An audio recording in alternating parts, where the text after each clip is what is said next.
Hello everyone, welcome to my new vlog. তো চলো আজকে তোমাদের সাথে শেয়ার করব একটা মেয়ে থেকে তার মা হয়ে ওঠার গল্প। তো দিনটা ছিল 17ই জুলাই 2025। সেদিন ছিল দিদির ডেলিভারির ডেট। তো আমরা কিন্তু সকাল সকাল ঘুম থেকে উঠে স্নান করে ফ্রেশ হয়ে হালকা পাতলা একটু ব্রেকফাস্ট করে তারপরে কিন্তু রেডি হয়ে বেরিয়ে পড়েছি। আর ডক্টর কিন্তু দিদিকে বলেছিল যাতে সকালবেলায় 6টা নাগাদ ওকে একটা হালকা পাতলা লাইট ওয়েটের ব্রেকফাস্ট দিতে। তো আমরা ওকে সেই ব্রেকফাস্টে কিন্তু স্যুপ দিয়েছিলাম আর ও কিন্তু সেটাই খেয়েছিল।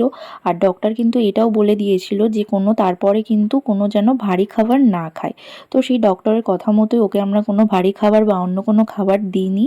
আর কোনো খাবার যেন আর না, মানে খাওয়াও যাবে না, আর অন্য কোনো খাবারও খাওয়া যাবে না।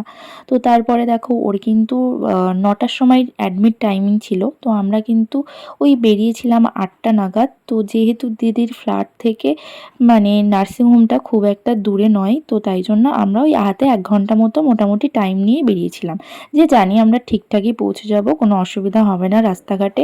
আর রাস্তাঘাটও ফাঁকা ছিল, আর ওয়েদারটাও খুবই সুন্দর ছিল, কোনো বৃষ্টি ছিল না, একদম ক্লিয়ার ওয়েদার ছিল। তাই কিন্তু রাস্তাঘাটে কিন্তু কোনো সমস্যা হয়নি। আর পেছনে দেখো আমি আর মা বসেছিলাম, আর দিদিকে কিন্তু আমরা সামনে দিয়েছিলাম, যে ও একটু ফাঁকা ফাঁকায় বসলেই ওর জন্য ভালো হয়। আর তারপরে দেখো দেখতে দেখতে বিশ্ববাংলা গেটের কাছে চলে আসলাম। আর বাইরের ওয়েদারটা কত সুন্দর লাগছে, তোমরা তো দেখতেই পাচ্ছ, একদম দারুণ লাগছে। এত ভালো লাগছে, আর একদম ক্লিয়ার ওয়েদার বলেই আরো বেশি ভালো লাগছিল। তারপরে কিন্তু দেখো আমরা নার্সিংহোমের সামনে চলে আসলাম, আর জয়দা আমাদের কিন্তু নার্সিংহোমের সামনে নামিয়ে দিয়ে গাড়িটা একটু সাইডে পার্কিং করতে গেল। তারপরে দেখো আমরা কিন্তু ঢুকে যাব এখন নার্সিংহোমের ভেতরে। আর নার্সিংহোমের ভেতরে ঢুকে কিন্তু ফ্রন্টে একটা ছোট্ট কালী মন্দির আছে, যেটা খুবই সুন্দর, একটা সুন্দর মিষ্টি প্রতিমা আছে। তো দিদি দেখো সেই মন্দিরে গিয়ে একটু ঠাকুরকে প্রণাম করে নিল। আর তারপরে দেখো আমিও গিয়ে একটু ঠাকুরের কাছে প্রে করে নিলাম যাতে সব কিছু সুস্থভাবে ভালোভাবে হয়। তো সেটাই আমি ভগবানের কাছে প্রে করছিলাম। আর তারপরে দেখো এবার কিন্তু ভেতরের দিকে যাব। যেহেতু ভেতরের দিকে গিয়ে কিন্তু এখন অনেক ফর্মালিটিস আছে, যেহেতু অনেক কিছু লিখতে হয়, অনেক কিছু ফর্ম দেয়, সেই ফর্মে অনেক কিছু লিখতে হয়, তো সেই ফর্মালিটিসগুলো এবার পূরণ করতে হবে। আর এদিকে দেখো জয়দার জন্য ওয়েট করছিলাম, আর মা আর দিদি বসেছিল। তারপরে জয়দা আসলো, আর দিয়ে সেই পেপারসগুলোতে দিদিকে কিছু সিগনেচার করতে হবে, আর জয়দাকে যা যা ফর্মালিটিস আছে সেগুলো পূরণ করতে হবে। তো তারপরে দেখো দিদিকে কিন্তু নিয়ে চলে গেল উপরের ফোর্থ ফ্লোরে নিয়ে চলে গেল। আর ওখানে গিয়ে কিন্তু ওকে কিন্তু ফার্স্টে পার্সোনাল কেবিনে রাখেনি, জেনারেল কেবিনেই রেখেছিল। আমরা কিন্তু পার্সোনাল কেবিন নিয়েছিলাম ওর জন্য। তো ফার্স্টে জেনারেল কেবিনে নিয়ে ওকে যা ওই স্যালাইন ফ্যালাইন দেওয়া, তারপরে হলো ড্রেস পরানো, চুল বেঁধে দেওয়া, তো এগুলো যা যা ওদের ফর্মালিটিস ছিল তো সেগুলো করে নিল। তারপরে দেখো ওকে কিন্তু ওটির সামনে নিয়ে আসা হলো। এবার ওটির সামনে ওটিতে ঢোকানোর আগে বলেছিল যে হলো যাদের সাথে দেখা করতে চাই তো তাদের সাথে দেখা করুক। তো জয়দা এসেছিল আর আমি তো ছিলামই। তারপরে দেখো জয়দা কিন্তু নিচে চলে যাবে, জয়দা চলে যাওয়ার পরে তারপরে মা আসবে। আর দিদি কিন্তু তখন কিন্তু একটুখানি মনটা ওর খারাপ লাগছিল, একটু ভয় ভয় লাগছিল। আর এখানে কিন্তু দুটো ওটি একসাথে হয়, দেখতেই পাচ্ছ অপারেশন থিয়েটারের ওপরে লেখা আছে OT1 আর OT2। তারপরে দেখো মা চলে আসলো, আর মা আসার পরে কিন্তু ও কিন্তু একটু কান্না করছিল। যেহেতু জানোই তো একটা অপারেশন থিয়েটারে গেলে তো সবারই মনের ভেতরে একটা কেমন হয় না, ভয় ভয় ফিল হয়। তো ভালোও লাগছিল, আবার ভয়ও করছিল, ভয়টাও কাজ করছিল। তো তারপরে দেখো ভেতরে নিয়ে চলে গেল। আর ওখানে দেখতেই পাচ্ছ একজন দাঁড়িয়েছিল, একটা দাদা। তো সেই দাদাটা খুব হাসছিল, তো খুব ভালো ছিল, এখানকার সবাই খুবই ভালো ছিল। তারপরে দেখো আসলো সেই মুহূর্তটা, যেই মুহূর্তটাই সব থেকে আনন্দের একটা মুহূর্ত। তো দেখতেই পাচ্ছ দিদির বেবিকে আমাদেরকে দেখিয়ে দিয়ে গেল, যে কত ওয়েট, কি হয়েছে না হয়েছে, ছেলে না মেয়ে হয়েছে, কত ওয়েট, সুস্থ আছে না ঠিক আছে, তো সেগুলোই আমাদেরকে দেখিয়ে দিয়ে গেল।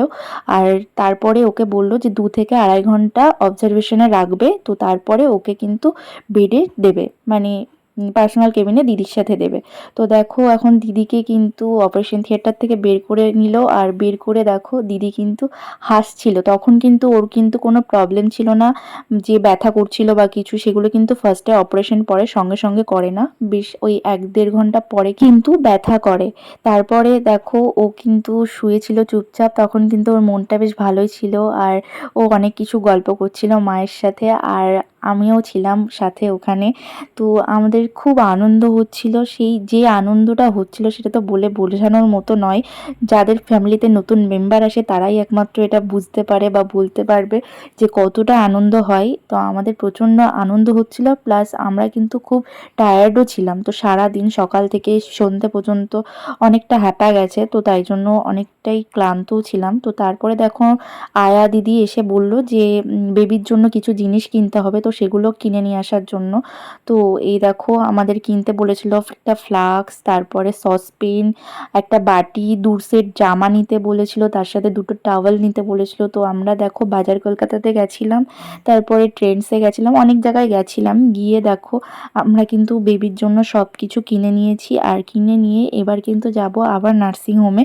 তো এইগুলো নার্সিংহোমে দিতে যাব। তো দিয়ে তারপরে কিন্তু আমরা বেবিকে দেখব, বেবিকে দেখে তারপরে কিন্তু বাড়িতে যাব। তো দেখো বেবিকে কিন্তু কেবিনে দিয়ে দিয়েছে। আর ফার্স্টে কিন্তু নার্সরা বলে গেছিল যে বেবিকে যেন বেশি না ধরি, তো সবে সবে হয়েছে, তো তাই জন্য বেশি যাতে না ধরা হয়, যেহেতু আমরা বাইরে টাইরে ঘুরে বেড়াচ্ছিলাম, বাইরে ছিলাম, তো বেবির জন্য সেটা সেফ নয়, ভালো নয়। তো তাই জন্য আমরা কিন্তু অল্প হাত দিয়েছিলাম, তাও হাতে স্যানিটাইজার ইউজ করেই তবে ওর গায়ে হাত দিয়েছিলাম, তাও বেশি না, অল্পই হাত দিয়েছিলাম। কি যে ভালো লাগছিল, মানে বলার কথা নয়। একটা ছোট্ট মেম্বার যখন বাড়িতে আসে তার আনন্দটা তো বলে বোঝানোর মতো নয়। তো তারপরে দেখো আমরা কিন্তু বেরিয়ে গেলাম মাকে কিন্তু নার্সিংহোমে রেখে। মা কিন্তু নার্সিংহোমেই দিদির সাথে ছিল, আর আমি জয়দার সাথে বাড়িতে চলে গেলাম। তো দেখতেই পাচ্ছ চোখ মুখের অবস্থা দেখে কতটা ক্লান্ত আর কতটা টায়ার্ড, আর প্রচণ্ড মাথা ব্যথা করছিল। তো তোমাদের ভিডিওটা কেমন লাগলো? ভিডিওটা ভালো লেগে থাকলে অবশ্যই একটা লাইক কমেন্ট শেয়ার করে পাশে থেকো, আর আমার ইউটিউব চ্যানেলটাকে সাবস্ক্রাইব করে দিও। আমার ইউটিউব চ্যানেলের নাম হলো রিম্পা পাল লাইফস্টাইল। তো চলো আবার দেখা হবে নেক্সট কোনো ভ্লগে। টাটা।